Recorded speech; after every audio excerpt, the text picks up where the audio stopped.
అంటే భూత పంచాంగము అనగానే 5 రకములైనటువంటి అంగములతో కూడినది.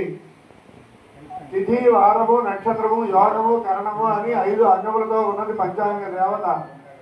దాని ద్వారా మనకి మానవుడి తాలూకా మనుగడని, భూత భవిష్యత్తు వర్తమాన కాలాన్ని తెలియజేస్తూ ప్రకృతిలో ఉండేటువంటి అనేక రకాలైనటువంటి విధానాలన్నీ కూడా జరగబోయేవి తెలుసుకోవడానికి ఏ ఆధారభూతుడైతే ఉన్నాడో అదే పంచాంగము అంటారు. కాబట్టి పంచాంగంలో ఉన్న రహస్యాల్ని గురుముఖంగా తెలుసుకోవాలి. అలా తెలుసుకోవడానికి వచ్చిన ఉపయోగం ఏమిటయ్యా అంటే ఆ ప్రార్థన శ్లోకంలో చెప్పుకొచ్చాడు. శ్రీ కళ్యాణరిపుహరం. ఎవరింటి దగ్గర అయితే ఈ పంచాంగ శ్రవణానికి వచ్చి చూసి దానిలో పాల్పంచుకుంటారో వారికి శ్రీ కళ్యాణరిపుహరం.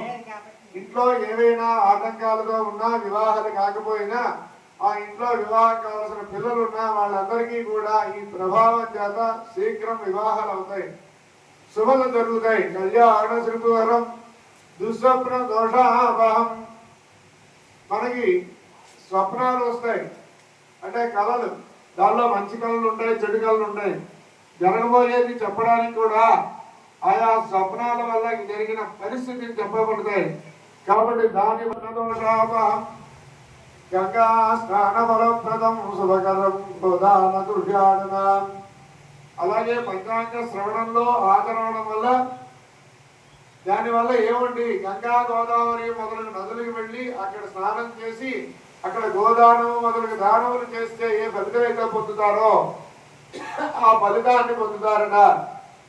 గోదాన తుల్యాడురా ఆయుర్వర్ధనం బహుబలం విద్యా మహాభూషణం. ఆయుష్ పెరుగుతుంది, అలాగే ఆరోగ్యం వస్తుంది. విద్యా మహాభూషణం, విద్య అభివృద్ధి అవుతుంది. కాబట్టి విద్యార్థులకి, గ్రామంలో ఉన్న ప్రజలకి అందరికీ కూడా ఆ పంచాంగ దేవత ఏ అధిష్టాన దేవత అయితే ఉన్నదో ఆ అమ్మవారు ఇలాంటి సుగుణములు కలుగు చేస్తూ ఆయుర ఆరోగ్య భాగ్యములు ఇచ్చుదాకా. అంతేత పంచాంగ శ్రవణంలో మనం ప్రత్యక్షంగా చూడటం కాదు. ఇప్పుడు ఈరోజు టీవీలో చూస్తాం, అక్కడ చదువుతారు, కానీ అక్కడ ఎవరైనా మనకి తీర్థం ఇస్తారా, ఒక సటకోపం పెడతారా? కాబట్టి చెప్పడం కాదు. భగవంతుడు మనకి అవయవాలు ఇచ్చాడు. భద్రం కర్ణేవి శృణుయామదేవా అని. అంటే చేతులు, కాళ్ళు, నోరు, ముక్కు అవయవాలు ఇచ్చాడు. అంతేత కళ్ళారా చూడాలి, నోరారా భగవంతుడు పిలవాలి, కాళ్ళు చేతులుగా మనం సేవ చేయాలి.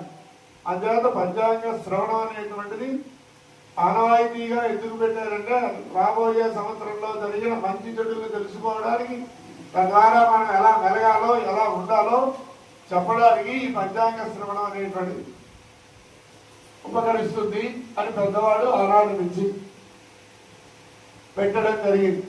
అంతేత ఆ పంచాంగాన్ని వినడమే ఒక అదృష్టం. అలాంటి భాగ్యం మనకి ఈరోజు కలుగుతున్నది. అయితే ఇక్కడ గత సంవత్సరం ఇప్పటి వరకు గడిచిన రోజులన్నీ కూడా విశ్వావసునామ సంవత్సరం అది ఈ రోజుతో అయిపోతుంది. రాబోయే కొత్త సంవత్సరం పరాభవనామ సంవత్సరం.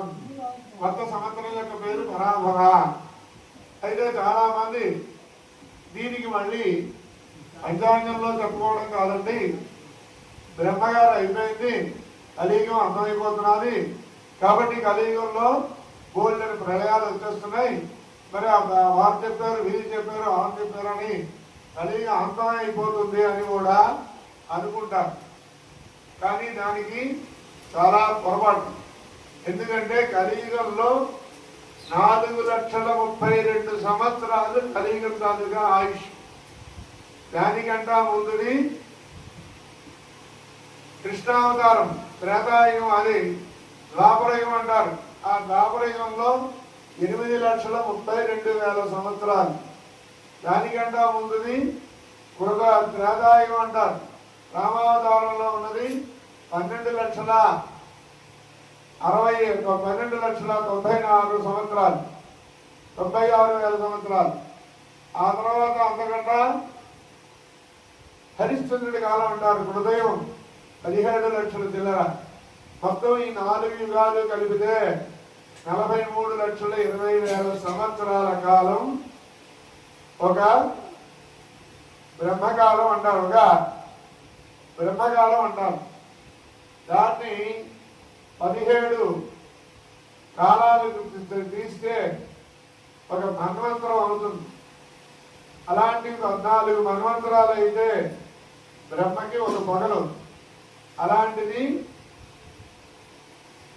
14 మన్వంతరాలు మళ్ళీ అయితే రాత్రి. ఈ రెండు కలిపితే బ్రహ్మకి ఒక రోజు. అలాంటి 30 రోజులు ఒక నెల, 360 రోజులు ఒక సంవత్సరం, 100 సంవత్సరాలు బ్రహ్మకు ఆయుష్. అప్పటికి యుగాంతం అంటారు. అలాంటి బ్రహ్మలు ఇప్పటికీ మనకి 6 గడిచిపోయారు. 7వ బ్రహ్మగారు పరిపాలిస్తున్నారు. దాన్నే వైవస్వతుడు అనేటువంటి పరిపాలిస్తున్నాడు. కాబట్టి కలియుగంలో ప్రథమ పాదంలో మనం ఉన్నాం. కలియుగం ప్రారంభమై ఇప్పటికి 5,000 సంవత్సరాలు మాత్రమే ఇంకా అయింది. అంటే కృష్ణావతారం అయిపోయి మళ్ళీ కలియుగం ప్రారంభమైన తర్వాత ఆ కలికి ప్రవేశించిన తర్వాత 5,000 సంవత్సరాలు ఇప్పటికి గడిచింది. కాబట్టి ప్రథమ పాదంలోనే మనం ఇక్కడ ఉన్నాం.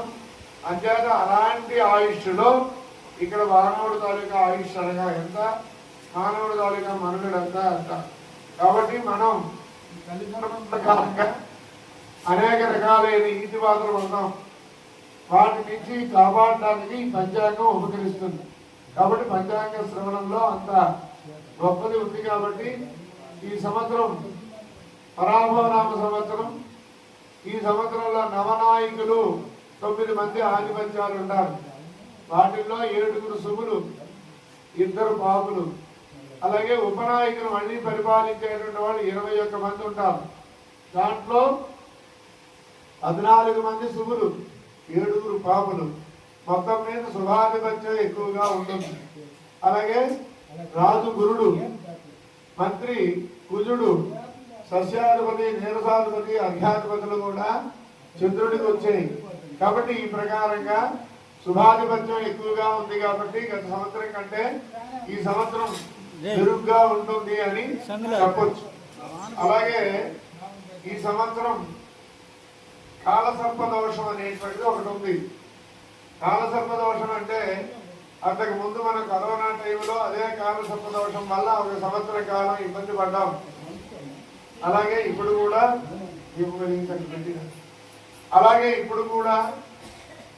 ఏప్రిల్ 15 నుంచి 10 రోజుల కాలం కాలసర్ప దోషం ఉంది. అలాగే జూన్లో మళ్ళీ 15 రోజులు కాలసర్ప దోషం ఉంది.